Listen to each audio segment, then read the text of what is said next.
एक रुपया, एक रुपया, एक रुपया, इतने में बिच गई बिहार की 1 एकड़ जमीन, जिस पर 10 लाख पेड़ खड़े हैं। 10 लाख से ऊपर ही पेड़ होगा, कम पेड़ नहीं होगा सर।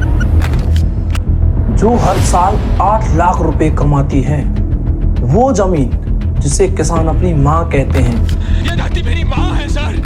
उसे बिहार सरकार ने अडानी को दे दिया मात्र 1 रुपए में 1 साल के लिए। वह 25 से 33 साल के लिए दी गई।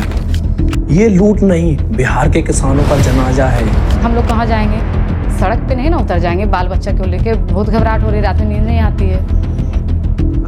अब तय करो, यह वीडियो पूरा सुनोगे या स्किप करोगे।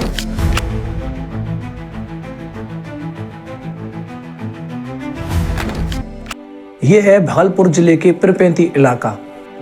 नसरीगंज, दहिया, सिरमतपुर, कमलपुर और रंगमटिया जैसे 5 गांव इससे प्रभावित हुए।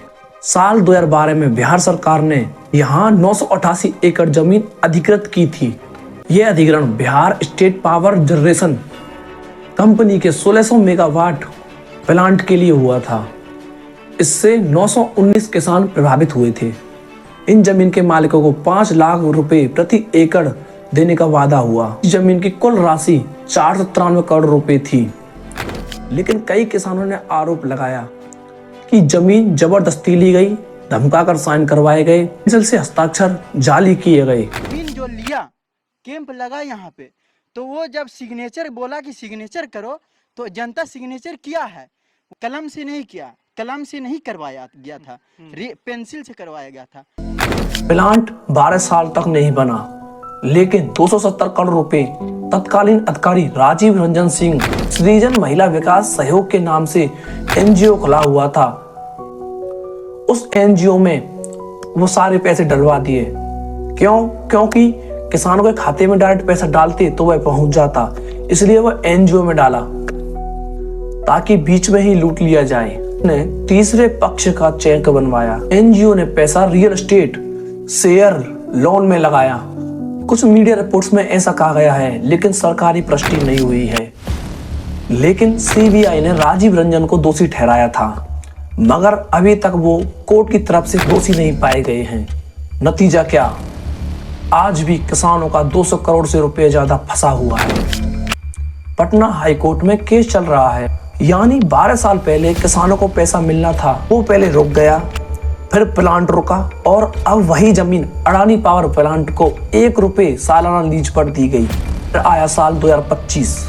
फरवरी 2025 में बिहार कैबिनेट ने Bihar state power generation company को नोडल एजेंसी बनाया और जुलाई में टेंडर हुए और अडानी पावर ने सबसे कम रेटों पर 6 रुपए 0.075 सितंबर 2025 में पीएसए साइन हुआ। कुल जमीन अब 1050 एकड़ बताई जा रही है। हुई जमीन सरकारी बंजर और अन्य श्रेणी की जोड़ी गई है। इस जमीन को 25 से 33 साल के लिए लीज पर दिया गया। लीज की दर प्रति एकड़ 1 रुपए प्रति वर्ष। पहला यूनिट 2028 में चालू होगा। ऐसा पहली बार नहीं हुआ है कि किसानों की जमीन को जबरन लिया जाता है और उनको उनके पैसे भी नहीं दिए जाते। ऐसा पहली बार भी नहीं हुआ कि किसानों के जमीन पर पावर प्लांट लगाए गए। ऐसा ही झारखंड के गोंडा जिले में हुआ था। वहां के 6 गांवों की जमीन ली गई थी। वहां की महिलाएं कर्मचारियों के पैर पकड़ पकड़ कर रो रही थी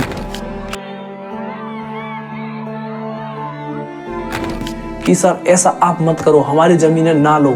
लेकिन जरा सोचिए, बिजली बनी भारत में, भारत के लोगों की जमीन पर, झारखंड के लोगों की जमीन पर बिजली झारखंड के लोगों को केवल मिली 25%, बाकी 75% दी गई बांग्लादेश को। आपको दिखाते हैं गोड्डा से एक्सक्लूसिव ग्राउंड रिपोर्ट, जहां से पड़ोसी देश बांग्लादेश के लिए पैदा की जा रही है बिजली। ये भारत बांग्लादेश रिश्ते का पावर कनेक्शन है।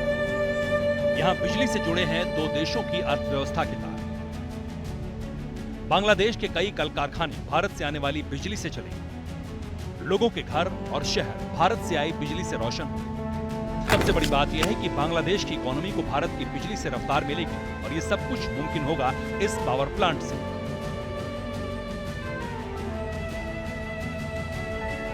ये झारखंड के गोड्डा में अडानी समूह का थर्मल पावर। हर बार वादा, नौकरी, विकास, मुआवजा, लेकिन हर बार नतीजा क्या? किसान बर्बाद। सवाल ये नहीं कि प्लांट बनेगा या नहीं, सवाल ये है कि जो किसान 12 साल से इंतजार कर रहा है उसकी रोजी रोटी का क्या होगा? जो मुआवजा 12 साल पहले भी पूरा नहीं हुआ उसका आज क्या होगा? क्या ये विकास है या किसान की जमीन की कीमत सिर्फ 1 रुपया? ये कहानी सिर्फ पेड़ पैती की नहीं, ये है उस गांव की कहानी है जहां विकास के नाम पर किसान की जमीन चली जाती है और उसकी जिंदगी रुक जाती है। अगर आपको भी लगता है कि किसान की बात सुननी चाहिए तो इस वीडियो को शेयर करें, क्योंकि आवाज जितनी ज्यादा होगी उतनी ही न्याय की उम्मीद होगी। धन्यवाद।